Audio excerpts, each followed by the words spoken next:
Je m'appelle Amelia Hart et j'avais 35 ans lorsque mon mari m'a poursuivi en justice pour préjudice moral, après que je l'ai surpris au lit avec ma sœur cadette. Même maintenant, formuler cette phrase dans ma tête me semble irréel. Trop brutal, trop laid, trop absurde pour appartenir à une vie ordinaire. Mais cela appartenait bien à la mienne. Et le pire, c'est que si vous nous aviez rencontrés un an plus tôt, vous nous auriez probablement qualifié de solide, stable, un de ces couples qui semblent ennuyeux de la façon la plus rassurante possible. Le genre de mariage que les gens envient en secret parce que rien de dramatique ne semblait jamais s'y produire. Nous avions des emplois, des routines, une belle maison, des tasses à café assorties d'un week-end à Seattle, un plant de basilic à moitié mort sur le rebord de la fenêtre de la cuisine, et un calendrier sur le frigo rempli de choses d'adultes comme des détartrages. Des dîners de famille et des rappels pour renouveler l'assurance auto. De l'extérieur, cela ressemblait à la paix. De l'intérieur, tout pourrissait déjà. Mon mari s'appelait Daniel Cross. Il avait 33 ans, beau de cette manière soignée et consciente de soi que certains hommes portent comme un second métier. Il travaillait dans le marketing pour une entreprise technologique et savait exactement comment paraître attentionné en public. Il pouvait établir un contact visuel au bon moment, hocher la tête à la bonne vitesse, poser une main sur votre dos en traversant une pièce, et laisser les gens penser qu'il était plus gentil qu'il ne l'était en réalité. Quand nous nous sommes rencontrés, j'ai pris ce vernis pour de la profondeur. Pendant longtemps, je l'ai vraiment aimé. Je pensais qu'il m'aimait aussi. Ma sœur cadette était Kayla Hart, 31 ans, tout en charme, en élan et en appétit. En grandissant, c'était le soleil dans chaque pièce, du moins selon nos parents. La drôle, la magnétique, la difficile quand ça l'arrangeait, la fragile quand ça fonctionnait mieux. Elle pouvait pleurer et transformer la responsabilité en sympathie avant même que quiconque ait fini de demander ce qui s'était passé. J'étais la fille fiable. Kayla était l'intéressante. C'était vrai depuis si longtemps que personne dans ma famille ne faisait même semblant du contraire. Nos parents, Robert et Helen Hart, étaient tous deux des enseignants à la retraite, le genre de personnes qui croient que la loyauté familiale est une vertu morale, même quand elle se transforme en un acte de malhonnêteté. Ils adoraient le langage du sacrifice, du pardon et de l'unité. Ce qu'ils voulaient dire en réalité, c'était « protéger l'image de la famille d'abord, démêler la vérité plus tard, si jamais ». Ils vivaient à 20 minutes, assez près pour des dîners réguliers, assez près pour que les dégâts se propagent vite. Daniel et moi étions ensemble depuis 9 ans, mariés depuis 6, pas d'enfants. Dieu merci pour cette miséricorde, à défaut d'autre chose. Nous nous sommes rencontrés par des amis communs à une fête d'anniversaire, nous sommes restés à discuter dans la cuisine pendant que tout le monde se saoulait dans le salon, et nous avons passé les mois suivants à construire cette certitude enivrante que les gens confondent avec le destin. Il était spirituel. J'étais plus posée. Il aimait que je l'écoute. J'aimais qu'il rende les pièces plus légères. Nos reniflements nous complétions, ou du moins c'est ce que je pensais. Kayla entrait et sortait de notre orbite comme elle l'avait toujours fait. Elle venait au dîner de famille quand cela lui était bénéfique, disparaissait quand ce n'était pas le cas, puis revenait avec une histoire assez grosse pour reprendre le devant de la scène. Elle avait travaillé dans la vente pendant des années et traitait chaque conversation comme une performance. Elle conduisait une voiture Tapac sans grave-l'œil qu'elle pouvait à peine se permettre, oscillait entre des habitudes coûteuses et un stress financier vague, et parvenait toujours à se faire pardonner avant que les conséquences ne s'abattent pleinement sur elle. Avec le recul, je peux revoir une centaine de petits moments et voir exactement ce que j'ai manqué. La façon dont le visage de Daniel changeait quand Kayla entrait dans une pièce. La façon dont Kayla riait une demi-seconde de trop à ses blagues. La façon dont il se retrouvait dans les cuisines, sur les patios, dans ces petits espaces intermédiaires lors des réunions de famille où personne ne prête une attention particulière parce que tout le monde suppose la sécurité dans la familiarité. À l'époque, je me disais qu'ils s'entendaient bien. Je me disais que c'était gentil que mon mari fasse un effort avec ma famille. Je me suis raconté beaucoup de bêtises. Tout a commencé à s'effondrer environ 6 mois avant le procès. Au début, c'était subtil. Daniel a commencé à travailler plus tard. Il est devenu plus doux d'une manière qui semblait moins aimante que prudente, comme s'il pesait constamment ses mots sur une balance avant de me l'étendre. Il emportait son téléphone dans chaque pièce, orientait l'écran loin de moi, souriait à des messages qu'il ne partageait pas.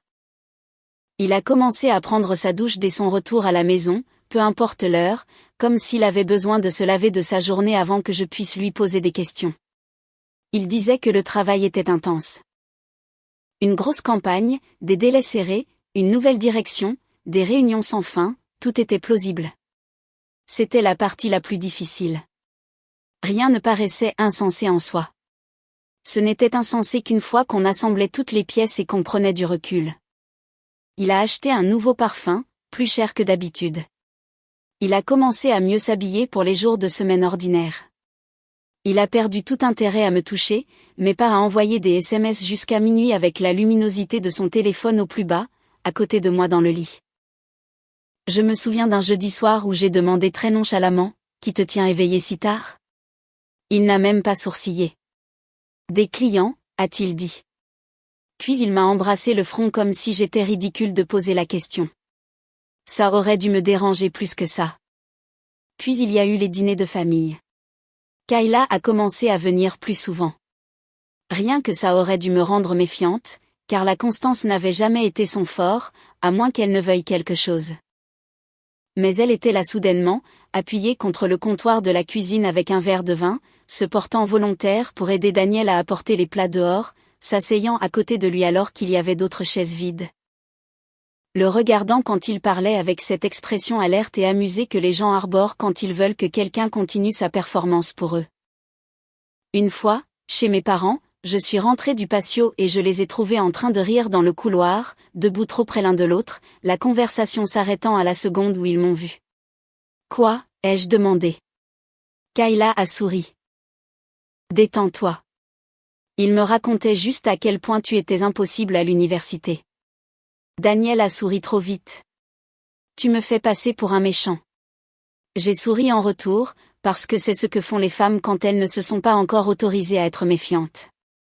La nuit où j'ai découvert la vérité, c'était un mardi. Je m'en souviens parce que j'avais quitté le travail plus tôt pour un rendez-vous chez le dentiste qui a été annulé 15 minutes avant mon arrivée. J'étais irritée, affamée, et étrangement déterminée à sauver l'après-midi.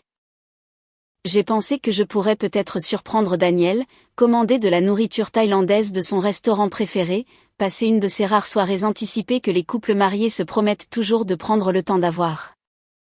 Je suis rentrée un peu après 15 heures. La maison était silencieuse au début, trop silencieuse. Puis j'ai entendu quelque chose à l'étage, un bruit sourd, un rire étouffé, puis un autre son. Pendant une seconde stupide et suspendue, j'ai pensé que quelqu'un était entré par effraction. Mon pouce est emballé. J'ai posé mon sac en silence. J'ai écouté. Puis j'ai entendu le rire de Daniel. Pas son rire public. Pas le rire poli. Le vrai. Le rire libre et chaleureux qu'il utilisait quand il était vraiment heureux. Mon corps tout entier s'est glacé. Je savais avant de savoir. Il y a un moment comme ça, je pense, avant certaines catastrophes. Votre esprit est encore sur le seuil, mais quelque chose de plus profond en vous est déjà entré dans la pièce et a tout vu. Je suis montée. Le couloir semblait anormalement lumineux. La lumière de l'après-midi traversait le sol. La porte de la chambre n'était pas complètement fermée. Je l'ai poussée et ils étaient là. Mon mari, ma sœur cadette, dans mon lit, le lit que Daniel et moi avions choisi ensemble après 2 week-ends à débattre pour savoir si les matelas fermes étaient secrètement des dispositifs de punition conçus par des chiropracteurs aigris. Le lit où nous avions dormi les matins de Noël, les dimanches paresseux et les nuits où je pensais que l'amour ordinaire suffisait à maintenir une vie intacte. Kayla a crié la première. Daniel a sursauté comme un homme tiré de sous l'eau. Les draps se sont tordus, la peau a brillé, les visages ont changé, la honte, la panique, le calcul, tout ça en moins d'une seconde. Je suis restée là, plantée. Je me souviens du bourdonnement du climatiseur. Je me souviens d'une des chemises de Daniel par terre près de la commode. Je me souviens de Kayla attrapant la couverture avec des mains tremblantes et de Daniel prononçant mon nom une fois, comme si cela pouvait encore signifier quelque chose. Amélia. Sortez, ai-je dit. Ma voix ne ressemblait pas à la mienne. Elle était trop plate, trop calme. Kayla a été la première à bouger. Elle a attrapé ses vêtements et s'est enfuie en passant devant moi sans me regarder dans les yeux. Je pouvais sentir son parfum en passant. Doux, cher, familier. Ce détail m'a rendu malade d'une manière que je ne peux toujours pas tout à fait expliquer. Daniel s'est à moitié levé, puis s'est arrêté en voyant mon visage. S'il te plaît, laisse-moi t'expliquer. Je l'ai regardé, l'homme que j'avais défendu, en qui j'avais eu confiance, à côté de qui j'avais dormi, avec qui j'avais construit un foyer. Il n'y a rien, dis-je doucement, qui pourrait sortir de ta bouche en ce moment et qui rendrait cela moins dégoûtant. Il a commencé à pleurer. Vraiment pleurer. Je pense que c'est peut-être à ce moment-là que quelque chose en moi s'est détaché pour de bon. Parce que même alors, même avec mon mariage qui se vidait de son sang devant moi, une partie de moi le regardait et pensait, incroyable. Tu penses encore que tes sentiments sont le centre de cette pièce. Je pars pour ce soir, ai-je dit. Quand je reviendrai demain, ne sois pas là. Amélia, s'il te plaît. J'ai levé la main. Et peut-être que la partie la plus étrange de cette journée, c'est qu'il a écouté. Je me suis retournée, je suis descendue, j'ai pris mon sac, je suis montée dans ma voiture et j'ai conduit jusqu'à l'hôtel le plus proche comme une femme suivant des instructions qu'elle ne se souvenait pas d'avoir reçues. Je me suis enregistrée, je suis montée, je me suis assise sur le bord du lit dans une chambre qui sentait légèrement l'eau de Javel et l'air conditionné vicié. Je n'ai pas pleuré. Je n'ai appelé personne. Je n'ai pas crié. Je suis juste restée assise, rejouant l'image en boucle si violente et précise qu'elle ressemblait à des coups physiques. Le visage de Daniel, le cri de Kayla, mon lit, ma maison, ma vie, soudainement coupée en deux entre l'avant et l'après. Et vers minuit, en fixant le mur de l'hôtel avec des frites du service en chambre intacte qui refroidissaient à côté de moi, une pensée a finalement émergé du choc. Ça n'avait pas l'air d'une première fois. Loin de là. J'ai à peine dormi cette nuit-là. Pas parce que je pleurais. Ça aurait été plus simple. Pleurer aurait au moins signifié que la douleur avait un endroit où aller. Au lieu de ça, elle est restée en moi comme un bloc de glace. Chaque fois que je fermais les yeux, je revoyais la même image. Les épaules nues de Daniel, les mains de Kayla agrippant le drap, le regard abasourdi et animal sur leurs deux visages quand ils ont réalisé que j'étais là. Mon esprit tournait en rond autour de la même question impossible sous différents angles, comme si changer de chemin pouvait d'une manière ou d'une autre changer la réponse. Depuis combien de temps, combien de fois ? Combien de dîners de famille s'étaient terminés avec eux se regardant par-dessus la table pendant que je versais le café, débarrassais les assiettes et pensais que ma vie était intacte ? Au matin, l'engourdissement s'était aiguisé en quelque chose de plus net. Pas la paix, juste la clarté. J'ai quitté l'hôtel un peu après 8 heures, je suis rentrée chez moi et je me suis dit que je donnerais à Daniel 10 minutes pour rassembler ce qui lui restait de dignité avant de dire quoi que ce soit de définitif. Je m'attendais à ce qu'il soit parti, ou du moins à moitié parti, une valise manquante, la porte du placard ouverte, quelque chose qui suggérait qu'il comprenait ce qu'il avait détruit. Au lieu de ça, sa voiture était toujours dans l'allée. Je suis restée assise, les deux mains agrippées au volant jusqu'à ce que mes jointures me fassent mal. Puis je suis sortie et je suis entrée. La maison sentait le café rassis et la culpabilité. Daniel était dans la cuisine, portant le jean de la veille et un t-shirt gris. Comme si c'était une matinée difficile après une dispute plutôt que le lendemain du jour où je l'avais surpris à coucher avec ma sœur dans notre lit. Il avait l'air terrible, les yeux injectés de sang, les cheveux en désordre. Plus aucune performance en lui. Du moins, pas la version soignée. Amélia, dit-il en se levant trop vite. Dieu merci.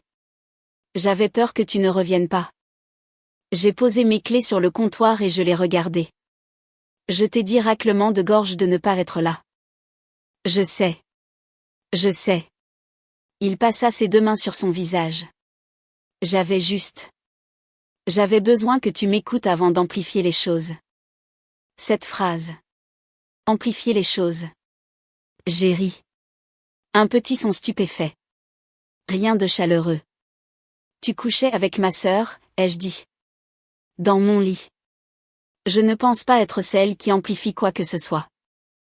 Il a tressailli, mais seulement une seconde. Puis j'ai vu quelque chose de familier se remettre en place derrière ses yeux. La partie de lui qui réarrangeait toujours les faits jusqu'à ce qu'ils le servent. Ce n'est pas ce que tu crois. Il y a très peu de phrases plus insultantes que celle-là, quand quelqu'un a été pris avec la vérité encore sur sa peau. Je l'ai fixé. Il a pris cela comme une permission de continuer. Kayla et moi, il a dégluti difficilement. Ça n'a pas commencé comme ça en a l'air. Ce n'était pas une chose sordide. Ce n'était pas juste du sexe. J'ai croisé les bras et je me suis appuyé contre le comptoir, car si je restais debout, je pensais que j'allais soit le gifler, soit vomir. Comme c'est réconfortant. Il a ignoré le sarcasme. Nous essayons d'arrêter depuis des mois. Voilà. Pas un déni, pas une erreur d'un soir. Un aveu. Un aveu grotesque et poli. Depuis combien de temps, ai-je demandé. Il a hésité. Cette hésitation m'a dit le vrai chiffre avant que sa bouche ne le fasse. Environ 1 an. 1 an. La pièce n'a pas tourné. Ça aurait été dramatique, presque bienveillant. Au lieu de ça, tout est resté horriblement stable. La lumière à travers la fenêtre de la cuisine, le bourdonnement du réfrigérateur, la coupe à fruits en céramique que ma mère nous avait achetée il y a 2 Noëls. La réalité restait là, calmement, pendant que mon mariage se fissurait en son centre. 1 an, ai-je répété. Il a hoché la tête une fois, les yeux à nouveau humides. Nous ne voulions pas que ça arrive. Je lui ai souri alors, et je pense que ça l'a déstabilisé plus que si j'avais crié. C'est intéressant, ai-je dit doucement, parce que généralement, les liaisons qui durent 1 an impliquent une quantité assez choquante de planification. S'il te plaît, ne fais pas ça. Faire quoi? Devenir cruel, sa voix s'est aiguisée. Je sais que tu es blessé, mais tu ne vois pas les choses clairement. Je me suis éloignée du comptoir. Non, Daniel, je les vois clairement pour la première fois. Il a commencé à faire les 100 pas, comme il le faisait toujours quand il voulait avoir l'air dépassé plutôt que coincé. Tu es distante depuis si longtemps, Amelia. Tu le sais. Tu vis dans tes routines, ton travail, tes listes, tes horaires. J'ai essayé de te parler. J'ai essayé de te dire que je me sentais seule. Je l'ai juste regardé. C'était la vraie performance.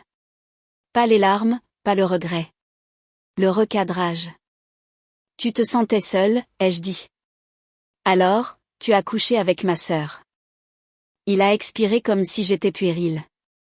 Tu réduis tout à la version la plus laide possible.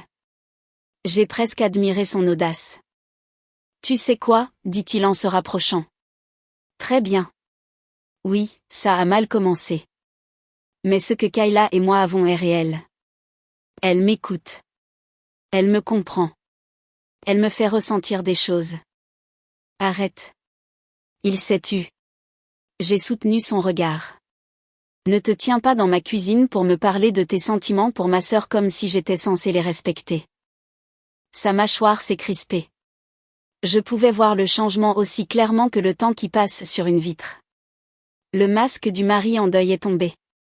En dessous, il y avait de l'irritation, un sentiment de droit. La fureur silencieuse d'un homme qui croyait que son expérience émotionnelle devait excuser les dommages qu'il avait causés. Tu fais exactement ce que tu fais toujours, a-t-il dit. Tu te refermes.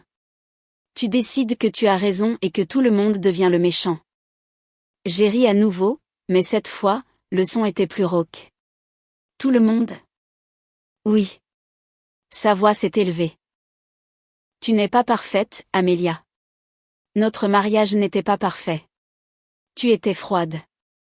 Tu étais absente même quand tu étais physiquement dans la pièce. Tu m'as toujours donné l'impression que je devais m'intégrer à ta version de la vie. Tu penses qu'être responsable te rend irréprochable. Celui-là a fait plus mal que prévu.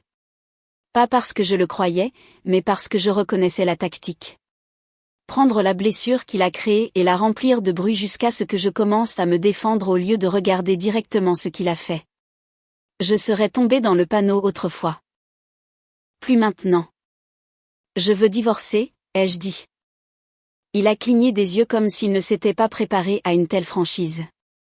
Puis il a secoué la tête. Non. Pendant une seconde, j'ai vraiment cru avoir mal entendu. Non. Non, parce que tu es sous le coup de l'émotion en ce moment. Il l'a dit sur le ton que les gens utilisent avec les enfants près de la circulation. Tu ne peux pas brûler 9 ans parce que tu es tombé sur un moment que tu ne comprends pas entièrement. Un moment. Il a écarté les mains.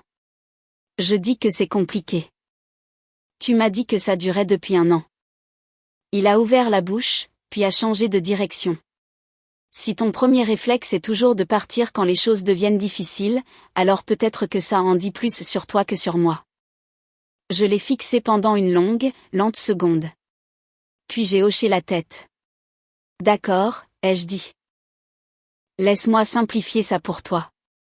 Je quitte ce mariage parce que tu as couché avec ma sœur pendant 1 an et que tu t'es ensuite tenu dans ma cuisine en essayant de me vendre ça comme une nuance émotionnelle. Ne sois pas dramatique. Ça a été la goutte d'eau. Pas parce que c'était la chose la plus cruelle qu'il ait dite. Loin de là. Mais parce que c'était si absurdement familier. Ce ton, cette façon désinvolte de réduire ma douleur jusqu'à ce qu'elle tienne dans quelque chose de plus facile à gérer pour lui. Je suis passé devant lui en direction du couloir. Où vas-tu, a-t-il demandé. Faire un sac. Pourquoi faire? Pour mon avocate. Ça l'a finalement secoué. Amélia, attends. Je me suis retournée. Non, toi, attends. Attends les papiers du divorce. Attends que la banque appelle quand je séparerai ce qui est à moi. Attends que tout le monde entende la vérité de ma bouche au lieu de la version que toi et Kayla êtes déjà en train de répéter. Son visage s'est assombri. Alors c'est ça. La vengeance? Non, ai-je dit, la vengeance demanderait de la créativité. Ce ne sont que des conséquences. J'ai fait un sac pour quelques jours et je suis reparti. Cette fois, j'ai conduit directement à l'appartement de mon amie Tessa. Tessa et moi nous connaissions depuis l'université, et l'une des raisons pour lesquelles je l'aimais était qu'elle ne confondait jamais le chaos avec la complexité. Quand je lui ai raconté ce qui s'était passé, elle n'a pas halté de façon dramatique, n'a pas demandé si j'étais sûre ou suggéré qu'il y avait peut-être plus à l'histoire. Elle m'a juste tendu un verre d'eau et a dit, d'accord, nous allons les détruire, avec soin. C'était le premier moment depuis l'ouverture de la porte de la chambre où j'ai senti quelque chose comme de la stabilité revenir. Cette nuit-là, j'ai appelé mes parents. J'ai failli ne pas le faire. Une partie de moi savait déjà comment ça se passerait, car le déni avait toujours eu plus d'influence dans cette maison que la vérité. Mais je croyais encore stupidement qu'il existait une ligne que même ne franchirait pas. C'était sûrement ça. Découvrir que leur gendre couchait avec leur fille cadette dans le dos de leur fille aînée forcerait sûrement au moins une brève rencontre avec la réalité. Mon père a répondu à la deuxième sonnerie. Amélia. Sa voix était étrange, trop mesurée. Vous savez, ai-je demandé immédiatement. Une pause. Puis, Daniel a appelé plus tôt. Bien sûr qu'il l'avait fait.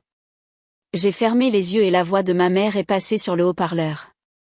Chérie, avant que tu ne dises quoi que ce soit, tu dois te calmer. J'ai regardé le téléphone comme s'il m'avait insulté en face. Me calmer? Oui, a-t-elle dit, parce que Daniel est extrêmement contrarié, et d'après ce qu'il nous a dit, toute cette histoire est devenue très moche. Moche? Ce mot a atterri comme une gifle. Qu'est-ce qu'il vous a dit exactement? Mon père s'est raclé la gorge. Il a dit que tu es rentré, que tu l'as accusé, lui et Kayla, 2 choses, que tu t'es mise à crier, que tu as jeté quelque chose. J'ai éclaté de rire. Un son dur et incrédule. Il vous a dit ça? Amélia, a dit ma mère sèchement. Nous essayons de comprendre les 2 côtés. Il n'y a pas 2 côtés à cette histoire.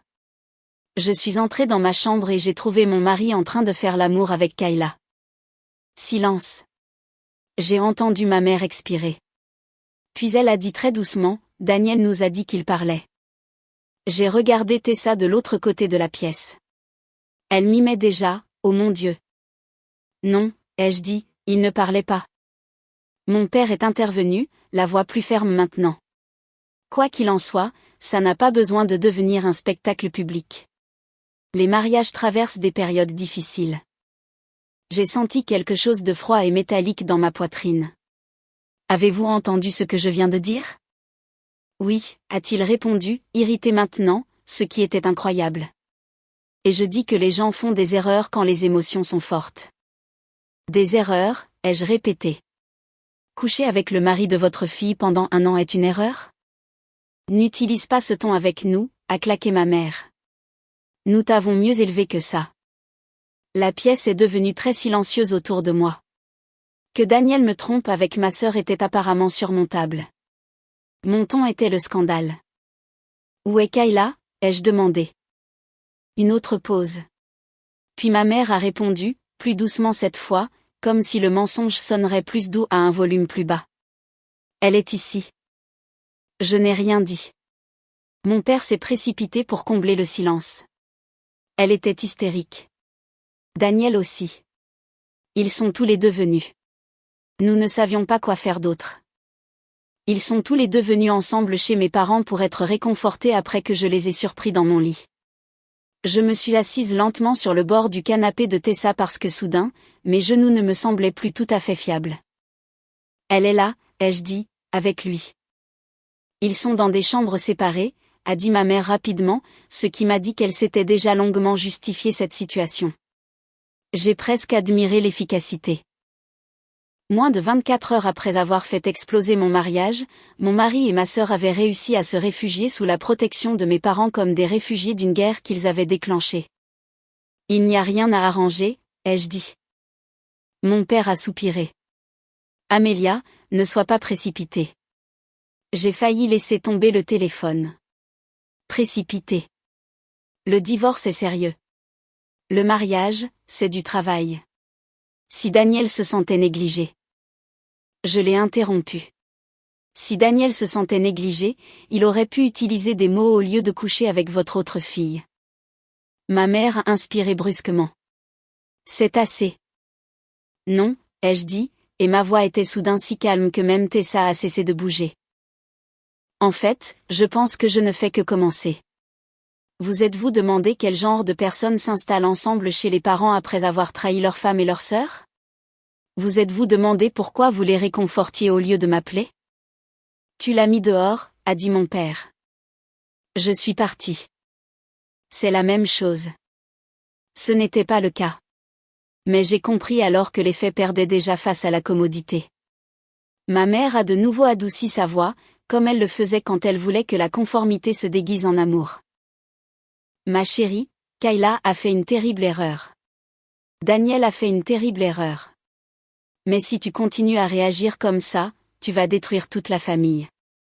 J'ai laissé cela s'installer. Pas ce qu'ils avaient fait. Ce que je ferais ensuite, c'était ça la menace. La vieille chorégraphie n'avait pas changé du tout. Kayla créait le désastre. Reniflement, on s'attendait à ce que quelqu'un d'autre l'absorbe en silence. Sauf que cette fois, ce quelqu'un, c'était moi, et j'en avais fini de danser sur commande. Écoutez attentivement, ai-je dit. Je demande le divorce. Je ne parle pas à Kayla. Je ne parle pas à Daniel, sauf par l'intermédiaire d'un avocat. Et si l'un de vous m'appelle à nouveau pour m'expliquer pourquoi je devrais être la plus grande personne dans une histoire où mon mari a couché avec ma sœur? Vous pouvez aussi perdre mon numéro. Amélia, a commencé mon père. J'ai raccroché, les ai bloqués tous les deux. Puis j'ai bloqué Daniel. Puis Kayla. Puis je suis restée assise avec le téléphone à la main pendant que Tessa me regardait attentivement. Ça va, a-t-elle demandé. Non, ai-je dit, mais j'y vois clair. La semaine suivante est passée vite. Pas émotionnellement. Émotionnellement, le temps est devenu étrange, épais et incohérent. Mais sur le plan pratique, tout s'est accéléré. J'ai trouvé une avocate spécialisée en divorce nommée Caroline Mercé, une femme dans la fin de la cinquantaine, avec des cheveux argentés, une posture impeccable et le genre d'expression qui suggérait qu'elle ne croyait pas aux secondes chances pour les gens qui transformaient le charme en arme. Je l'ai aimée instantanément. Après que je lui ai raconté la version générale, elle a dit « Bien. Vous ne vous demandez pas si vous devez lui pardonner. Non. Encore mieux. Nous avons commencé les démarches cet après-midi-là, et puis l'argent a commencé à parler. C'était l'expression que Caroline a utilisée lorsqu'elle a sorti la première série de relevés de comptes sur le bureau. Les gens mentent merveilleusement bien, a-t-elle dit. L'argent, généralement, ne ment pas. Daniel avait siphonné des fonds de notre compte joint pendant des mois. Pas assez d'un coup pour déclencher une alarme immédiate. Juste un vol discret et discipliné, déguisé en vie ordinaire. Quelques centaines par-ci, un millier par-là. Frais d'hôtel, factures de restaurant, achats en boutique, courses en VTC à des heures étranges, retrait le week-end liés à des voyages d'affaires qui n'avaient apparemment rien à voir avec le travail. À la fin du premier examen, le chiffre se tenait entre nous comme quelque chose de sale. 15 000 $. Je l'ai fixé. Mon mari m'avait trompé avec ma sœur en utilisant l'argent de la vie que nous avions construite ensemble. Je me suis sentie à nouveau malade. Caroline a tapé sur une ligne surlignée avec la pointe de son stylo. Hôtel Riverside. À plusieurs reprises. J'ai baissé les yeux. Même hôtel, date différente, même schéma. Je me souviens que Daniel m'avait dit qu'il avait des réunions de stratégie tardive, des dîners de marque, des événements de réseautage, une session de préparation de conférence d'une nuit qu'il avait rendu trop épuisé pour rentrer en voiture. Je l'avais cru, non pas parce que j'étais faible, mais parce que la confiance est par définition la décision d'arrêter de traiter l'amour comme une scène de crime. Mais maintenant, chaque ligne de ces relevés ressemblait à une preuve fluorescente. Des bijoux en février. Rien pour moi à la Saint-Valentin. Des vols réservés sous une excuse professionnelle. Des additions de restaurants dont Daniel prétendait n'avoir jamais entendu parler. Je me suis adossée à la chaise et j'ai pressé mes doigts contre mes tempes. J'ai payé pour ça, ai-je dit doucement. Caroline n'a pas adouci son ton. Oui, a-t-elle dit. Il semble que oui. Cette honnêteté a aidé plus que la pitié ne l'aurait fait. J'ai changé tous les mots de passe que je pouvais imaginer cette nuit-là. Compte de streaming, service public, abonnement partagé, stockage en nuage, application bancaire. Mesquin, peut-être. Mais il y avait quelque chose de profondément stabilisant à couper l'accès invisible point par point. Comme sceller les fenêtres d'une maison après une tempête. Daniel a envoyé un texto d'un numéro inconnu vers minuit. Tu as tout changé. Sérieusement? Je suis restée à regarder le message. Puis les 3 points qui apparaissaient, disparaissaient. Apparaissaient à nouveau. Nous devons parler comme des adultes. J'ai bloqué ce numéro aussi. Le lendemain matin, Caroline a appelé. Son ton était différent cette fois, plus vif. Eh bien, a-t-elle dit, il semble que votre mari ait décidé de rendre cela encore plus moche. Je me suis redressée. Quoi maintenant? Il a intenté une action en justice. J'ai cligné des yeux. Pour divorce? Non. Une pause. Puis elle a dit avec le genre d'incrédulité que seule une avocate chevronnée peut faire sonner avec élégance. Il vous poursuit pour détresse émotionnelle. Et juste comme ça, la guerre a changé de forme. Quand Caroline a prononcé ces mots pour la première fois, j'ai cru avoir mal entendu. Détresse émotionnelle, ai-je répété. Oui. Je suis restée très immobile à ma table de cuisine temporaire dans l'appartement de Tessa, car je ne pouvais toujours pas supporter l'idée de vivre à plein temps dans ma propre maison, et j'ai attendu que le reste de la phrase devienne moins absurde. Ça n'est pas arrivé. Caroline a expiré lentement à l'autre bout du fil. Infliction intentionnelle de détresse émotionnelle, expulsion illégale du domicile conjugal, atteinte à la réputation, traumatisme psychologique, destruction de biens, menace à la sécurité personnelle. Il demande 150 000 $ de dommages et intérêts. J'ai fixé le mur, puis j'ai ri. Je ne voulais pas. C'est juste sorti. Un son aigu et incrédule qui a rebondi sur l'égouttoir de Tessa et l'imprimé encadré au-dessus de son évier, rendant toute la situation encore plus surréaliste. Mon mari avait eu une liaison avec ma sœur pendant 1 an. Je les avais surpris dans mon lit et maintenant il me poursuivait parce que l'expérience avait apparemment été difficile pour lui. Dites-moi que c'est une blague, ai-je dit. J'aimerais bien. Je me suis levée et j'ai commencé à faire les 100 pas. Qu'est-ce qu'il prétend exactement? La voix de Caroline est passée à cette cadence juridique et nette que les gens utilisent lorsqu'ils lisent quelque chose de si stupide qu'ils ne veulent pas que leurs propres émotions contaminent la récitation. Il allègue que vous l'avez faussement accusé d'infidélité, que vous l'avez forcé à quitter la maison sans préavis, que vous l'avez terrorisé verbalement, que vous avez détruit des biens lors d'une crise de violence.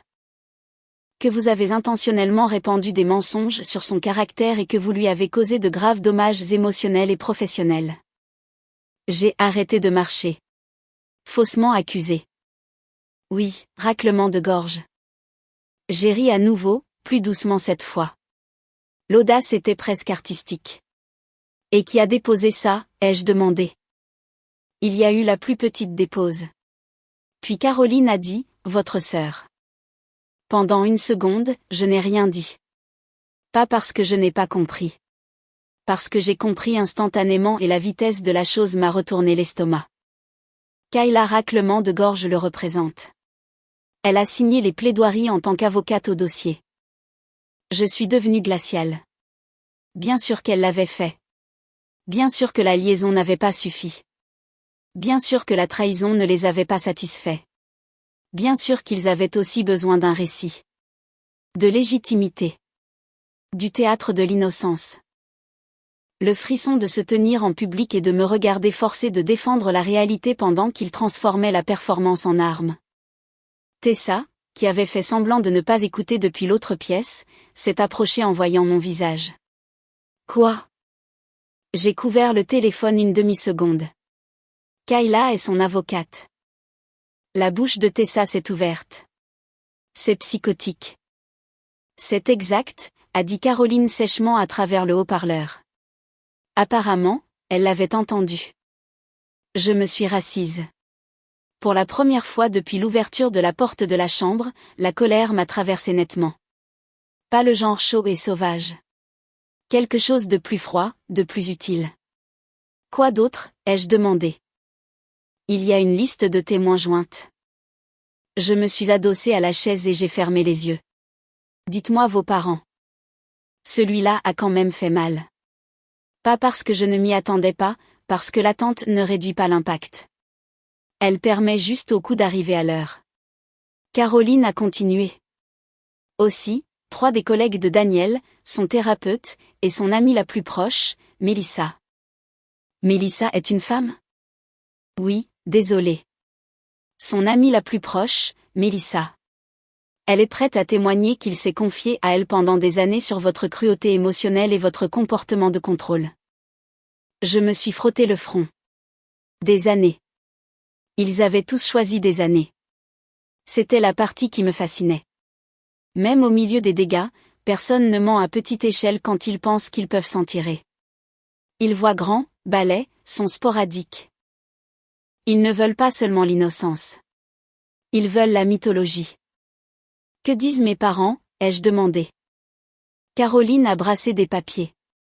Que vous étiez froide, distante, dure, difficile à vivre, méprisante des besoins émotionnels de Daniel et sujette à des crises de colère. J'ai souri sans le vouloir. Quoi? Caroline a remarqué le changement. À quoi pensez-vous? Je pense, ai-je dit doucement, qu'ils sont tous trop confiants. Il y a eu une pause, puis, expliqué. Je me suis levée et j'ai marché vers la fenêtre au-dessus de l'évier de Tessa. Dehors, quelqu'un promenait un chien sous le soleil de l'après-midi. Un camion de livraison passait lentement. La vie normale suivait son cours avec une régularité insultante, pendant que la mienne était réécrite par des gens qui avaient confondu l'impudeur avec la stratégie. Ils pensent qu'il s'agit de savoir qui raconte la meilleure histoire, ai-je dit. C'est souvent le cas, à moins que quelqu'un n'ait des preuves tangibles. Je me suis retournée vers la pièce, et c'est là que quelque chose a fait tilt. Pas d'un coup. Plutôt comme une porte qui se déverrouille dans ma tête. Des preuves. Des preuves tangibles. J'ai regardé Tessa, puis de nouveau le vide. Mon cerveau bougeait plus vite maintenant. La maison. Le système de sécurité. Le stockage en nuage. 2 ans plus tôt, après une série de cambriolages dans le quartier, Daniel et moi avions installé un système de sécurité complet. Caméra à la porte d'entrée, à l'arrière, dans le salon, la cuisine, le couloir, le garage. La plupart de ces idées venaient de moi au début. Pratique, ordinaire, oubliable. La caméra de la chambre était son idée. Je m'en suis souvenu soudainement et avec une clarté vicieuse. Il avait regardé un documentaire sur les crimes réels, s'était convaincu que les intrus entraient toujours par des angles morts vulnérables, et avait insisté sur le fait que si quelqu'un entrait dans la maison pendant que nous dormions, nous voudrions que chaque angle soit couvert. Je trouvais ça excessif, mais il a insisté. Finalement, j'ai haussé les épaules et signé les papiers parce qu'il était étrangement passionné par ça, et j'avais des choses plus importantes à faire que de débattre du placement des caméras de surveillance pendant 3 jours. Pendant des mois après l'installation, les caméras étaient quelque chose que nous vérifions occasionnellement et que nous ignorions la plupart du temps. Puis elles sont devenues partie intégrante du décor. Puis, après un certain temps, je les ai presque complètement oubliées. Maintenant, je me suis détournée de la fenêtre si rapidement que j'ai failli renverser la corbeille de fruits de Tessa. Quoi ? A-t-elle demandé. J'attrapais déjà mon sac. Les caméras. Caroline est restée silencieuse. Puis, quelle caméra ? Notre système de sécurité domestique. Un autre silence. Celui-ci différent. Électrique. Amélia, a dit Caroline prudemment. Êtes-vous en train de me dire qu'il pourrait y avoir des enregistrements ? Je ne sais pas encore. Mais si. Ou du moins, une partie enfouie et brutale de moi le savait déjà. Je suis allée à la maison ce soir-là, le pouls battant dans ma gorge. L'endroit avait l'air le même de l'extérieur, calme, poli. Le perron avait encore besoin d'être repeint. Les hortensias près de la boîte aux lettres avaient commencé à brunir sur les bords. Notre maison n'avait rien fait de mal. Cela rendait les choses presque plus difficiles. J'ai déverrouillé la porte et je suis entrée dans le silence. Pas de voix, pas de parfum, pas de Daniel, pas de Kayla, juste la faible odeur de cire à bois et le fantôme de ce que je pensais être le sentiment de sécurité. Je suis allée directement au bureau, j'ai ouvert l'application de sécurité sur mon ordinateur portable et je me suis connectée à l'archive en nuage. La bibliothèque d'enregistrement s'est chargée dans une grille soignée. Date, heure, étiquette de caméra, salon, cuisine, chambre principale, couloir. Ma main s'est figée sur la souris. Je ne voulais pas voir ça. C'était important. Les gens aiment imaginer que la vérité est toujours un soulagement, mais parfois la vérité est juste une lame que vous ramassez parce que l'alternative est de laisser quelqu'un d'autre l'utiliser contre vous. J'ai sélectionné la caméra de la chambre, je suis remontée de 3 mois en arrière, j'ai cliqué. Au début, il n'y avait rien. Une pièce vide, un horodatage dans le coin, une lumière tamisée de l'après-midi. Puis Daniel est entré. Il riait de quelque chose hors champ. Une seconde plus tard, Kayla l'a suivi. Elle portait un de mes peignoirs d'invité. J'ai arrêté de respirer. Il y a un type particulier de nausée qui vient en regardant sa vie devenir une preuve. C'est différent de découvrir la trahison en temps réel. La découverte est brute, chaotique. Le corps réagit avant que l'esprit ne l'organise. Mais la vidéo est plus froide. La vidéo vous force à rester assis et à absorber les détails. Elle se répète si vous la laissez faire. Elle ne cligne pas des yeux. Elle n'adoucit rien. Elle ne laisse personne recadrer ce qui s'est passé. J'ai regardé Daniel embrasser ma sœur. Je l'ai regardé le tirer vers le lit. Je les ai regardés tous les deux bouger avec l'aisance de gens qui avaient déjà fait ça. Pas une fois. Pas comme une erreur imprudente, mais avec routine, pratique, confiance. J'ai fermé l'ordinateur portable trop vite et j'ai reculé du bureau comme s'il m'avait brûlé. Puis j'ai posé mes 2 mains contre le mur et je suis restée là, respirant par la bouche, fixant la peinture. Pendant plusieurs secondes, je n'ai pas pu bouger. Puis je l'ai rouvert. J'ai continué. Enregistrement du salon. Enregistrement de la cuisine. Un autre clip de la chambre. Un autre. Différentes dates, différents vêtements, différents mensonges attachés à chaque jour qui se rejouaient maintenant dans ma tête avec une précision insupportable. Ce dîner d'équipe. Cette revue de campagne tardive. Cette nuit où Kayla a envoyé un message au groupe de discussion familiale disant qu'elle avait une intoxication alimentaire et ne pouvait pas venir dîner chez nos parents. Elle n'avait pas été malade. Elle avait été dans ma cuisine avec mon mari, à moitié déshabillée et en train de rire. Je suis restée assise dans cette chaise pendant ce qui a semblé des heures, bien que ce fût probablement moins d'une, et je me suis forcée à regarder assez pour comprendre l'ampleur. Ce n'était pas une vidéo. Ce n'était pas une poignée. C'était une archive. Un motif. Une structure de tromperie si vaste qu'elle a presque cessé de paraître personnelle et a commencé à paraître industrielle. Au moment où j'ai finalement rappelé Caroline, ma voix semblait éraillée. Je l'ai trouvée.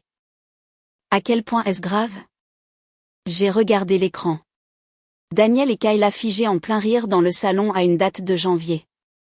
Comme une photo promotionnelle d'une vie qu'ils m'avaient volée morceau par morceau. Assez grave pour mettre fin à tout ça. Son silence cette fois contenait de la satisfaction. Pouvez-vous tout préserver? Oui. Faites-le immédiatement. Copie, sauvegarde, disque externe, transfert sécurisé. Ne faites pas confiance à un seul emplacement. Ne modifiez rien. Ne renommez rien négligemment. Préservez les horodatages. Je sais. Je sais que vous savez, a-t-elle dit, et pour la première fois depuis que je l'avais engagée, je pouvais entendre une véritable admiration sous le professionnalisme. Je vous dis juste ce que je suis légalement tenue de vous dire avant de dire la chose la plus honnête. Quelle est la chose la plus honnête? Ils sont finis. J'ai fait des copies cette nuit-là.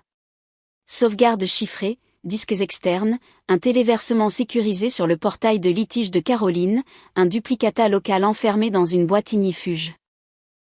J'ai tout fait méthodiquement, presque paisiblement, car la technologie était l'un des rares endroits où mon cerveau comprenait encore les règles, les entrées, les sorties, le stockage, la redondance, la vérification. La vérité contenue dans le code, les horodatages et l'intégrité des fichiers au lieu de la mémoire, du ton et de la mythologie familiale. Quand le téléversement s'est terminé, Caroline a de nouveau appelé. Amélia, a-t-elle dit, et je pouvais entendre des papiers bouger pendant qu'elle examinait les clips en temps réel. Je dois poser une question juridique avant de dire quoi que ce soit d'autre. Le système a-t-il été divulgué à vous lors de l'installation? Oui, et il savait que la caméra de la chambre était active. C'est lui qui a insisté pour celle-là. Excellent. Il y a eu une pause. Puis, plus bas. Mon Dieu. Je me suis assise par terre dans le bureau, le dos contre le bureau. Il y en a combien, à première vue? Beaucoup. J'ai eu un rire cassant. C'est un terme technique. Ce soir, ça l'est.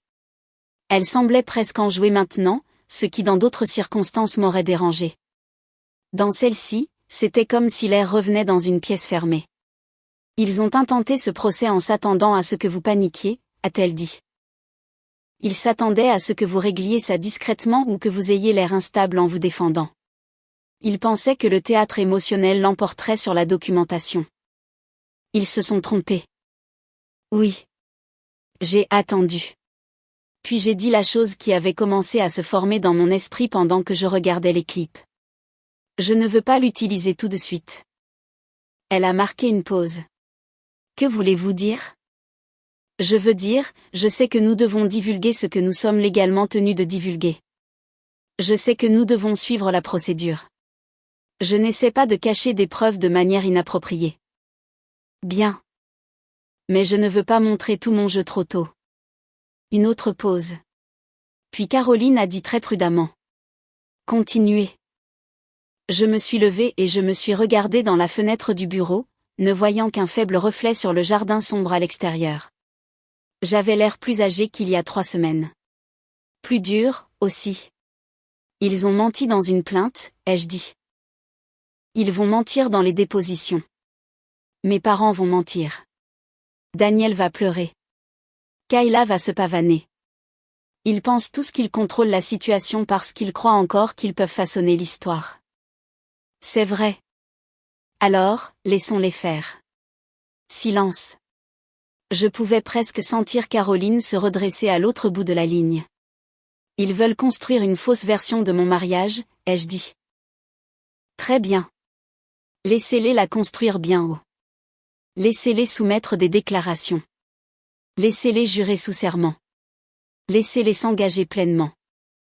Et puis, ai-je dit, quand ils seront trop enfoncés pour en sortir sans admettre la fraude, nous les enterrerons sous la vérité. Voilà. Le vrai changement. Pas de victime à héroïne. La vie est plus laide que ça. Mais de blessée à dangereuse. Caroline a fait un son qui était presque un rire. Vous êtes beaucoup plus froide qu'il ne le pense. Non, ai-je dit doucement. J'ai juste fini de protéger les gens qui confondent ma retenue avec de la faiblesse. Elle a expiré une fois. Très bien. Alors. Voici comment nous allons procéder correctement. Nous divulguons l'existence des enregistrements comme requis. Nous préservons la procédure. Nous nous conformons à la communication des pièces. Mais à moins qu'il n'exige spécifiquement la production complète sur une base accélérée ou que le tribunal n'impose une communication anticipée. Nous ne leur offrons pas une visite guidée de leur propre destruction. J'ai souri pour la première fois depuis des semaines. Ça me semble bien. Le mois suivant s'est déroulé comme une pièce de théâtre jouée par des gens qui ne réalisaient pas que le sol de la scène avait déjà été scié sous leurs pieds. La plainte de Daniel le dépeignait comme un homme blessé par une femme volatile et froide qui l'avait humilié, aliéné de la maison et brisé sa paix. Kayla a déposé des requêtes pleines de langage dramatique et de confiance juridique, comme si le volume pouvait remplacer la compétence. Lire ces dossiers, c'était comme regarder quelqu'un porter une toge de juge par-dessus un costume d'Halloween. Trop de performance, pas assez de substance. Mes parents ont soumis des déclarations écrites. Cette partie a fait plus mal que je ne l'attendais. Pas parce que ce qu'ils disaient était persuasif, mais à cause de la facilité avec laquelle ils le disaient. Selon eux, j'avais toujours été la fille difficile. Intense, émotionnellement rigide, difficile à approcher. Ils ont décrit de prétendus dîners où je m'étais emportée contre Daniel devant tout le monde, ont affirmé qu'il s'était confié à eux pendant des années sur sa solitude dans notre mariage, ont suggéré que s'il cherchait du réconfort ailleurs. C'était après une longue période de négligence et de tristesse que toute personne compatissante comprendrait. Toute personne compatissante. Je me suis assise avec ces pages à la main et j'ai réalisé quelque chose de laid mais de clarifiant. Ce n'était pas seulement à propos de Daniel. Ce n'était même pas seulement à propos de Kayla. C'était à propos de la facilité avec laquelle mes parents avaient toujours été prêts à croire que si quelque chose se cassait autour de moi, c'est que j'avais dû être trop tranchante, trop fermée, trop difficile pour mériter de la douceur. Tessa m'a trouvé en train de fixer les déclarations tard un soir et m'a demandé si je voulais du vin. Non, ai-je dit. Veux-tu te venger? J'ai posé les pages. Pas la vengeance. Elle a haussé un sourcil. Je l'ai regardé. Je veux la précision. Les dépositions ont commencé 2 semaines plus tard. Daniel est passé le premier. J'ai assisté par vidéo. Il portait un costume bleu marine et une expression de dignité soigneusement meurtrie. Il parlait doucement, répondait lentement, utilisait des phrases comme « abandonner émotionnellement »,« marcher sur des œufs »,« essayer de sauver le mariage » et « trouver du réconfort au mauvais endroit ». Il a décrit sa relation avec Kayla comme quelque chose qui s'était développé à partir d'une préoccupation partagée et d'une honnêteté émotionnelle. Il l'a qualifié de « profondément regrettable », mais aussi de « réel ». J'ai failli vomir quand il a dit ça. Il a affirmé que lorsque je les avais trouvés ensemble, lui et Kayla ne faisaient que parler en privé dans la chambre parce qu'il avait été contrarié. Il a dit que j'avais supposé le pire. Que j'étais devenue hystérique. Que j'avais jeté quelque chose contre le mur et crié que je ruinerais leur de vie. Tout cela livré d'une voix basse et blessée, destinée à paraître plus crédible que la mienne ne pourrait jamais l'être. Kayla était assise à côté de lui en tant qu'avocate, hochant gravement la tête, posant parfois une main sur son avant-bras pendant les pauses. Je les ai regardés à travers un écran et je n'ai plus senti aucune chaleur en moi. Quand ce fut mon tour, Caroline a gardé les choses simples. Oui, Daniel et moi avions des tensions conjugales. Non, je ne l'avais jamais maltraité. Non, je ne l'avais pas menacé. Oui, je l'avais trouvé avec Kayla dans notre chambre. Oui, je demandais le divorce. Non, la réconciliation n'était pas possible. Puis Kayla a posé la question qu'elle pensait me coincer. En dehors de votre interprétation personnelle de ce que vous avez vu ce jour-là, avez-vous des preuves objectives que mon client s'est engagé dans une liaison physique? Sa voix était si posée, si certaine. J'ai regardé droit vers la caméra. Oui, ai-je dit. Kayla a cligné des yeux. Quelle preuve? Des enregistrements de sécurité de la résidence conjugale. C'était court, juste une phrase. Mais je me souviendrai du silence qui a suivi pour le reste de ma vie. Parce que dans ce silence, j'ai vu la première fissure apparaître. Pas l'effondrement. Pas encore. Juste la fracture capillaire de quelqu'un qui réalise que le script qu'il a en main n'est peut-être pas le seul dans la pièce. Kayla s'est reprise vite, mais pas assez vite. Nous exigerons, bien sûr, la production de tout enregistrement de ce type. Caroline a souri sans sourire. Vous recevrez ce à quoi vous avez droit selon le calendrier. Kayla a brassé des papiers. Trop vite. Daniel s'est tourné vers elle. Leur petit échange a duré moins de 2 secondes, mais la panique est vive même dans de brefs éclairs. Ils ne le savaient pas, ou pire, ils l'avaient su et oublié. Quoi qu'il en soit, ils avaient enfin peur. Bien. Ils auraient dû. Car à ce moment-là, j'avais déjà compris quelque chose qu'ils ne saisissaient toujours pas. Ce n'était pas seulement que j'avais des preuves. C'était que la peur ne les avait pas arrêtés. C'est la première chose que j'ai réalisée après la déposition. Ça aurait dû. Une personne rationnelle, confrontée à la possibilité que toute sa cause soit contredite par des preuves vidéo tangibles et horodatées, ferait une pause, recalculerait, voire se retirerait. Mais Daniel et Kayla n'opéraient plus sur la rationalité. Ils opéraient sur l'élan, l'orgueil et la croyance dangereuse que s'ils continuaient à pousser l'histoire avec assez de force, elle deviendrait vraie. Les semaines qui ont suivi l'ont prouvé. La communication des pièces s'est poursuivie comme si rien n'avait changé. Kayla a envoyé des demandes de documents avec le même ton confiant qu'auparavant. Daniel a soumis des déclarations supplémentaires renforçant ses affirmations. Mes parents ont redoublé d'efforts par écrit, développant leur description antérieure de moi comme étant émotionnellement distante et difficile à aimer. Cette dernière phrase est restée avec moi plus longtemps que je ne voulais l'admettre. Difficile à aimer. Je l'ai relue tard un soir, assise à la table de la cuisine de Tessa. Les mots s'illuminaient dans la douce lueur de son plafonnier. Pas infidèle, pas malhonnête, pas cruel, juste difficile. Comme si la difficulté justifiait la trahison. Comme si la complexité était un défaut qui invitait à la punition. J'ai posé le papier et j'ai expiré lentement. C'est là que j'ai compris quelque chose que j'aurais dû reconnaître des années plus tôt. Ils ne mentaient pas parce qu'ils y croyaient.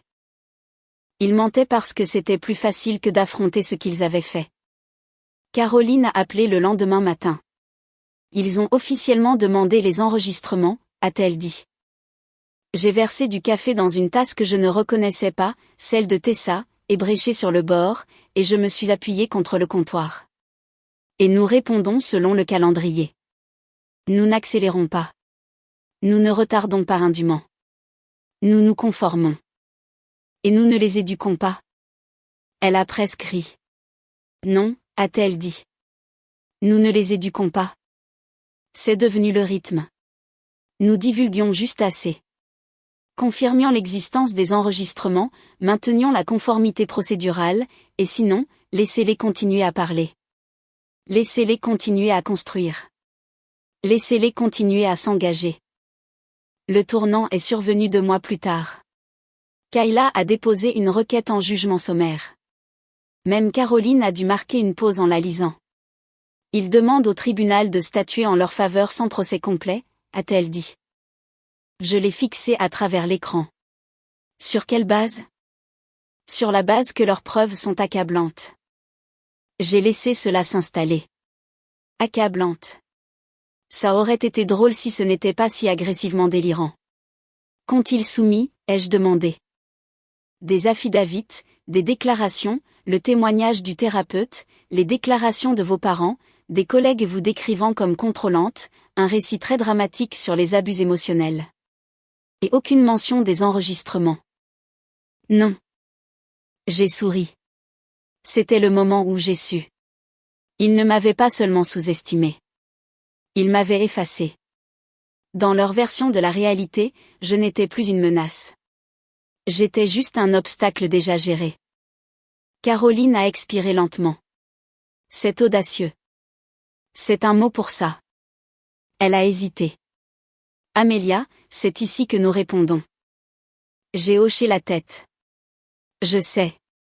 Et je vais recommander quelque chose de stratégique. Je vous écoute. Nous ne déballons pas tout. Bien sûr que non. Nous donnons au tribunal juste assez pour comprendre que leur requête n'est pas seulement faible. Elle est dangereuse. Je me suis légèrement penchée en avant. À quoi cela ressemble-t-il ? La voix de Caroline s'est aiguisée comme elle le faisait toujours quand elle passait de l'analyse à l'exécution. Ça ressemble à une image.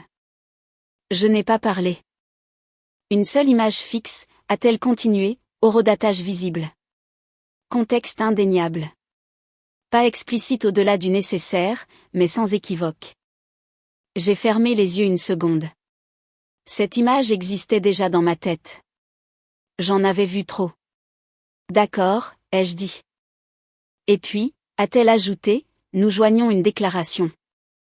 Quel genre de déclaration ? Elle n'a pas hésité. La défenderesse possède environ 40 heures de preuves vidéo démontrant que les allégations du plaignant sont entièrement fabriquées. 40 heures. Même l'entendre dire à voix haute semblait surréaliste. Ça va faire son effet, ai-je dit doucement. Oui, a répondu Caroline. Ça va faire son effet exactement là où il le faut. Nous avons déposé la réponse cet après-midi-là. Une image, une déclaration, pas de théâtralité, pas de surexplication, juste la vérité introduite comme une lame glissant sous une porte verrouillée. Le tribunal a répondu plus vite que prévu. 2 heures. C'est tout ce qu'il a fallu. La requête a été rejetée sans appel. Pas d'hésitation, pas d'ambiguïté. Le procès se déroulera comme prévu. Je suis restée assise avec cette notification ouverte sur mon ordinateur portable et j'ai senti quelque chose changer à nouveau. Pas du soulagement, pas encore, mais de l'inévitabilité. Ils avaient essayé de sauter la partie où la vérité se montrait. Maintenant, ils n'avaient plus cette option. Les retombées ont été immédiates. Kayla m'a appelé ce soir-là d'un numéro que je ne reconnaissais pas. Je l'ai fixé jusqu'à ce qu'il cesse de sonner. Puis il a sonné à nouveau. Je l'ai laissé sonner. Un message est arrivé 1 minute plus tard. Nous devons parler. Ça devient incontrôlable. J'ai presque admiré la formulation. Devient incontrôlable, comme si elle n'avait pas passé des mois à le guider soigneusement là. J'ai bloqué le numéro. Daniel a envoyé un email, long, décousu. Désespéré d'une manière qui essayait très fort de ne pas paraître désespéré. Il a dit que nous devions résoudre cela en privé. Que tout traîner devant les tribunaux détruirait tout le monde. Que personne ne gagne si cela devient public. Cette ligne m'a presque fait rire. Personne ne gagne. Il avait déjà décidé qui avait le droit de perdre. J'ai supprimé l'email. Mes parents ont laissé un message vocal. La voix de ma mère, plus douce qu'auparavant, teintée de quelque chose de nouveau. Pas du remords. De la peur. Amélia, s'il te plaît, appelle-nous. Nous pensons qu'il y a eu un malentendu. Nous n'avions pas réalisé. Nous ne savions pas. Je n'ai pas écouté le reste. Je savais déjà comment cette partie fonctionnait. Ils voulaient renégocier leur position maintenant que le sol se dérobait. Pas parce qu'ils avaient soudainement compris. Parce que le coup de ne pas comprendre était devenu visible. J'ai de nouveau bloqué leur numéro. Tessa m'a regardé faire de l'autre côté de la pièce. Aucune hésitation, a-t-elle dit. J'ai secoué la tête. Ils ont hésité pour moi. C'était suffisant. 3 jours avant le procès, Kayla a déposé une requête d'urgence. Caroline l'a lu à voix haute avec quelque chose de très proche de l'amusement. Ils essaient d'exclure les preuves vidéo. Pour quel motif? Violation de la vie privée? Je l'ai fixé. Sérieusement? Oui. Je me suis adossée à ma chaise. Ils avaient une liaison dans une maison avec un système de sécurité documenté dont ils connaissaient tous les deux l'existence. J'en suis consciente, a dit Caroline. Ils soutiennent que les enregistrements de la chambre sont une violation de la vie privée. J'ai presque ri. Ils ont installé cette caméra. Elle l'a fait, a corrigé Caroline. Ce détail importait plus que je ne l'avais prévu.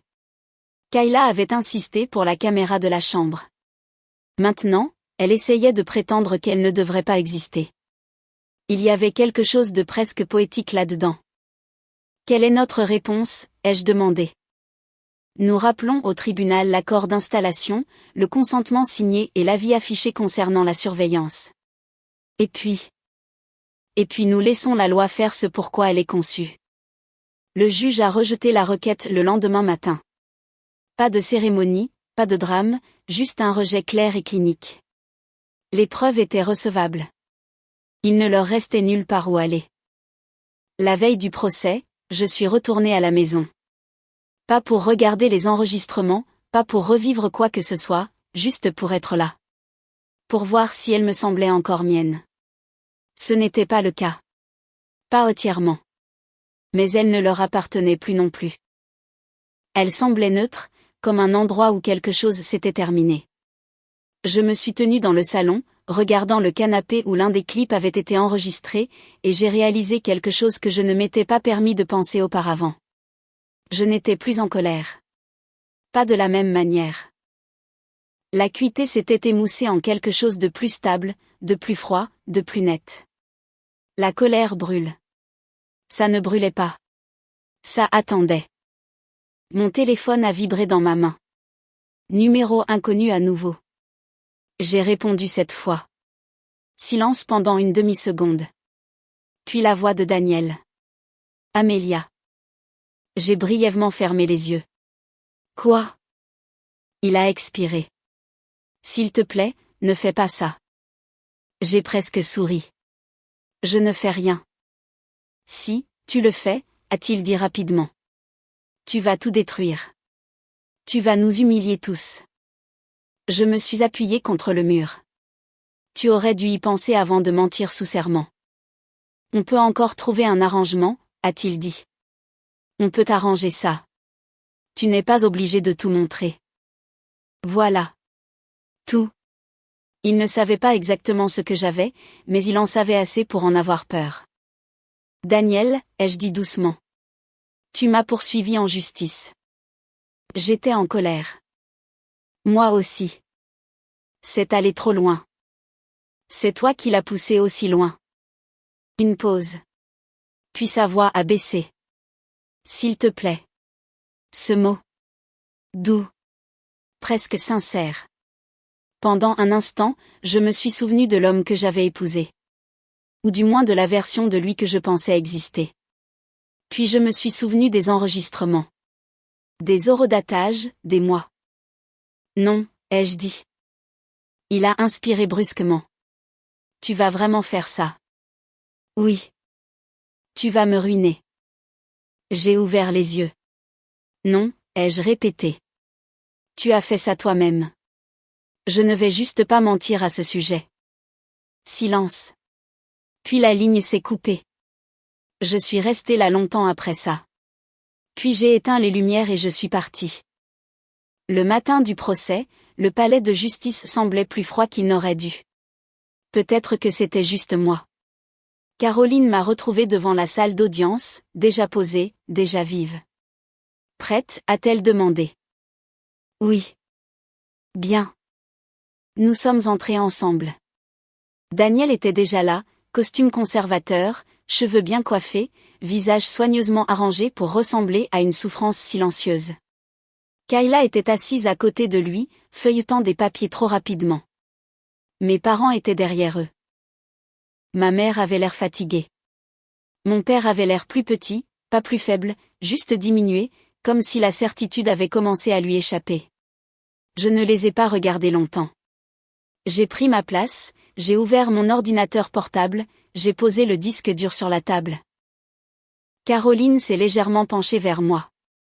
Rappelez-vous, a-t-elle dit, sa voix basse, stable. Nous ne nous pressons pas. J'ai hoché la tête. Nous n'en avons pas besoin. Non, a-t-elle dit. Vraiment pas. De l'autre côté de la pièce, Kayla a levé les yeux. Pendant une seconde, nos regards se sont croisés. Et cette fois, pour la première fois depuis que tout cela a commencé, elle avait l'air incertaine. Bien. Parce que le pire pour eux était encore à venir, et ils n'avaient aucune idée de l'ampleur de la chose. La salle d'audience était plus silencieuse que je ne l'attendais. Pas silencieuse, juste contenue, comme si tout le monde à l'intérieur comprenait que quelque chose de grave allait se dérouler, même s'ils ne savaient pas encore exactement quoi. La juge est entrée, la cinquantaine, posée, observatrice de cette manière qui montrait clairement qu'elle manquait peu de choses et tolérait encore moins. Nous nous sommes levés, puis assis, et c'est ainsi que la performance a commencé. Kayla a ouvert pour Daniel.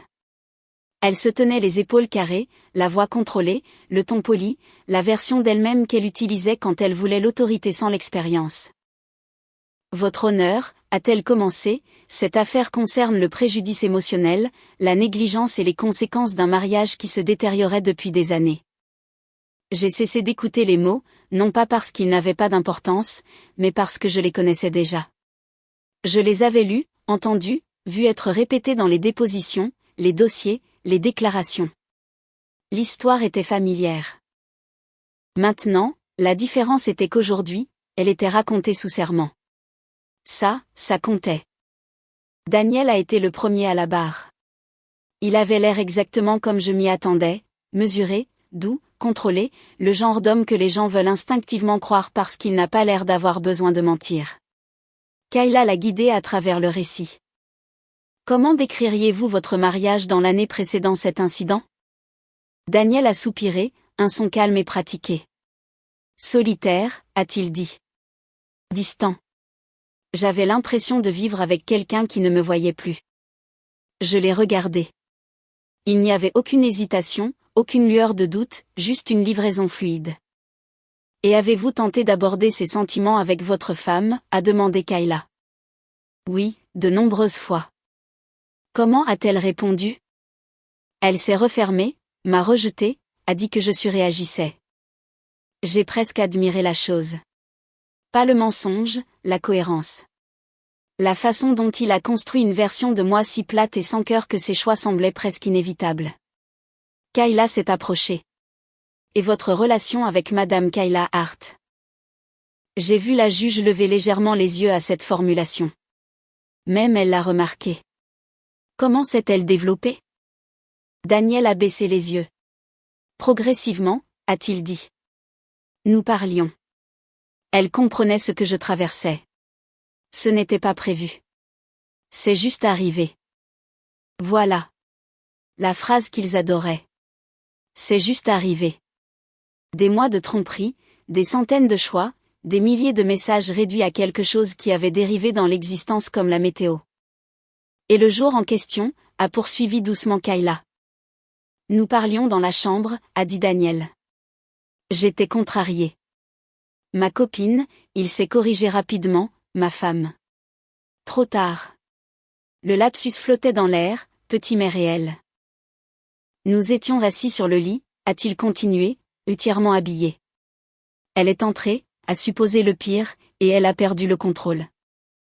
La voix de Kayla s'est adoucie. Que voulez-vous dire par là? Elle a commencé à crier, a dit Daniel, à m'insulter. Elle a jeté une lampe contre le mur. J'ai cru qu'elle pourrait me blesser. Une pause assez longue pour que la sympathie se forme. Soigneusement placée. Je n'ai pas bougé. Je n'ai pas réagi. Je ne lui ai rien donné. Parce que cette partie, c'était exactement ce que j'attendais. Les témoins se sont succédés, un par un, prévisibles, structurés, convaincants si l'on ne regardait pas de trop près. Le collègue de Daniel m'a décrite comme intense et autoritaire parce que j'étais une fois arrivée à son bureau sans prévenir. Je me souvenais de ce jour. Je lui avais apporté son déjeuner. Il m'avait envoyé un texto ce matin-là en disant qu'il était trop occupé pour manger.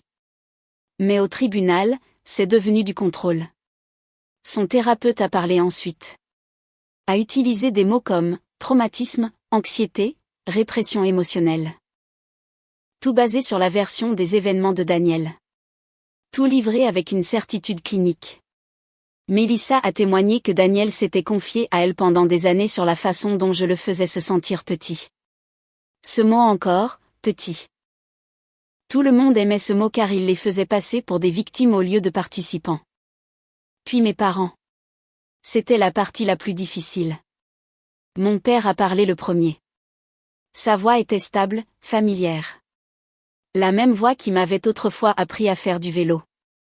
Maintenant, elle me décrivait comme distante, difficile, émotionnellement indisponible. Amélia a toujours eu du mal avec les liens, a-t-il dit. Daniel a essayé très fort. Je suis restée assise, les mains jointes, à l'écouter. Ma mère a suivi, sa voix plus douce, plus émotive. Daniel était comme un fils pour nous, a-t-elle dit. Nous avons vu à quel point il tenait à elle et nous avons vu à quel point Amélia se repliait. Se repliait. C'était leur langage maintenant. Pas trahi, pas trompé, pas humilié. Se repliait. Elle m'a regardé alors, m'a vraiment regardé, et pendant une seconde, juste une seconde, quelque chose a vacillé. Le doute, le regret, la peur. Trop tard. 2 jours complets. C'est le temps qu'il leur a fallu pour construire leur histoire. 2 jours de témoignages, de récits, de fiction soigneusement construite. À la fin, si vous ne saviez pas mieux, si vous n'aviez pas de preuves, vous auriez pu les croire. C'était la partie terrifiante. Pas à quel point leurs affirmations étaient scandaleuses, mais avec quelle propreté elles étaient livrées. Puis ce fut notre tour. Caroline s'est levée, calme, précise. Votre honneur, a-t-elle dit, nous serons brefs. Rien que ça a changé l'ambiance de la pièce. Pas de drame, pas de discours, juste de la confiance. Elle m'a appelée la première. J'ai pris place à la barre, j'ai prêté serment, je me suis assise et j'ai dit la vérité. Pas de manière dramatique, pas de manière émotionnelle, juste clairement. Oui, nous avions des problèmes. Non, je ne l'ai jamais maltraité. Non, je ne l'ai jamais menacé. Oui, je l'ai trouvé au lit avec ma sœur. Oui, je suis partie pour éviter l'escalade. Non, je n'ai rien jeté. Non, je n'ai pas crié. Non, je n'ai rien fabriqué. Caroline m'a guidée pas à pas. Puis elle a fait une pause, s'est légèrement tournée et a posé la question. Avez-vous des preuves pour étayer votre version des faits? Oui, ai-je dit. La pièce s'est immobilisée, même avant que le mot ne soit prononcé, tout le monde savait. Caroline a hoché la tête. Votre honneur, la défense souhaite présenter des preuves vidéo de la résidence conjugale. Kayla s'est levée immédiatement. Objection. Cette preuve n'a pas été. Elle a été communiquée, a dit Caroline calmement. Dans la communication des pièces. La demanderesse n'a pas demandé la production complète. La juge a regardé Kayla. Est-ce exact? Kayla s'est figée une demi-seconde, puis une seconde de plus. Nous. C'est suffisant, a dit la juge. Objection rejetée. Montrez-moi les enregistrements. Et juste comme ça, tout s'est effondré. Caroline a connecté l'ordinateur portable. L'écran s'est allumé. Un horodatage est apparu. Date, heure, lieu, chambre principale. La vidéo a commencé. Pas de narration. Pas d'explication. Pas besoin. Daniel. Kayla. Très clairement pas en train de parler. Très clairement pas confus. Très clairement en train de mentir. Je n'ai pas regardé l'écran. Je les ai regardés, eux. Daniel d'abord. Son visage s'est vidé de son sang, la mâchoire serrée, les yeux fixés droit devant comme si, en ne bougeant pas, peut-être que ce n'était pas réel. Puis Kayla. Toute sa posture a changé, les épaules se sont affaissées, la main agrippant le bord de la table. Plus posée, plus confiante, juste exposée. Mes parents. Ma mère a couvert sa bouche, s'est détournée. Mon père a regardé fixement, sans cligner des yeux, sans bouger, comme si quelque chose en lui avait finalement cessé d'essayer d'argumenter. Caroline a laissé la vidéo tourner pendant 10 secondes, puis a fait une pause. Suivant, a-t-elle dit. Salon. Un autre jour. Un autre angle. La même vérité. Cuisine. Couloir. Encore, et encore, et encore. Pas de commentaires, pas d'arguments, juste de l'accumulation. Au 4e clip, la juge a levé la main. C'est suffisant. Sa voix avait changé. Plus froide maintenant, plus vive. Elle a regardé directement Daniel, puis Kayla, puis mes parents. Je pense que je comprends ce qui se passe ici. Personne n'a parlé. Parce qu'il n'y avait plus rien à dire. Le reste a été rapide, presque anticlimactique. L'effondrement, une fois commencé, n'a pas traîné. Il a été brutal. La juge a rejeté le cas de Daniel immédiatement, avec préjudice.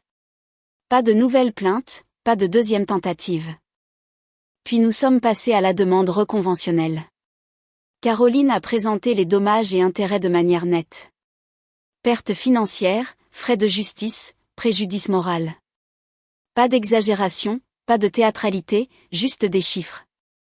Daniel n'a même pas essayé de se défendre correctement. Kayla a à peine parlé. Quelle que soit la version du contrôle qu'il pensait avoir, elle avait disparu.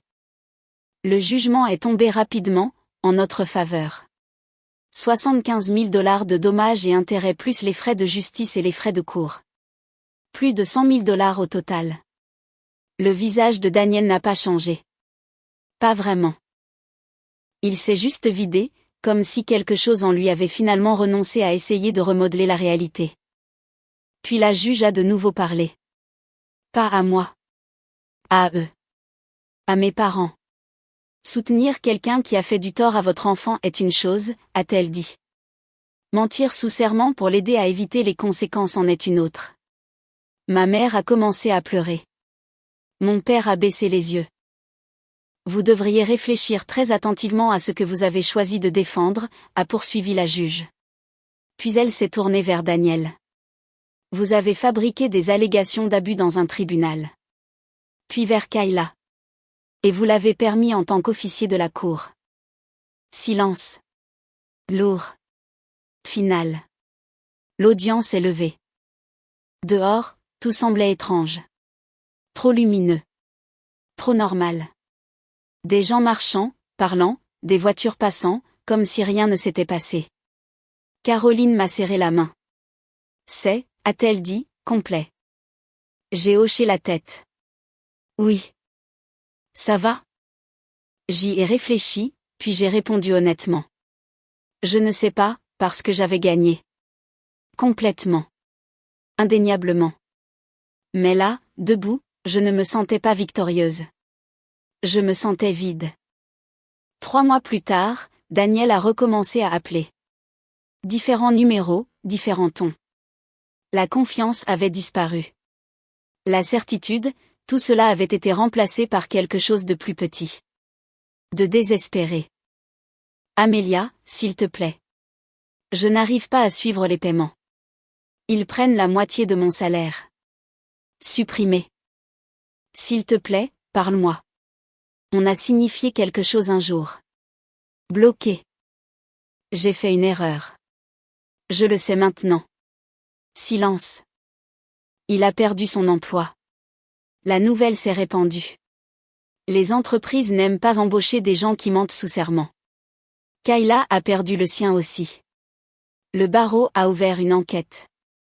Sa confiance n'avait pas l'air aussi impressionnante dans les dossiers. Mes parents ont envoyé un long email, s'excusant, expliquant, demandant à aller de l'avant. Je n'ai pas répondu. Pas parce que j'étais en colère. Cette partie était partie. Je n'ai pas répondu parce que j'ai finalement compris quelque chose de simple. Ils n'ont cru la vérité qu'une fois qu'elle leur a coûté quelque chose. Et je n'étais pas intéressé à reconstruire quoi que ce soit avec des gens qui avaient besoin de conséquences pour reconnaître la réalité. Le dernier message vocal que Daniel a laissé était plus calme que les autres. Je me noie, a-t-il dit. Il ne me reste plus personne. Je l'ai écouté une fois en entier. Puis je l'ai supprimé et j'ai de nouveau bloqué le numéro. Parce que l'homme qui a dit ça était le même homme qui s'est tenu au tribunal et a essayé de m'effacer. La différence maintenant était simple. À l'époque, je le laissais parler. Maintenant, non.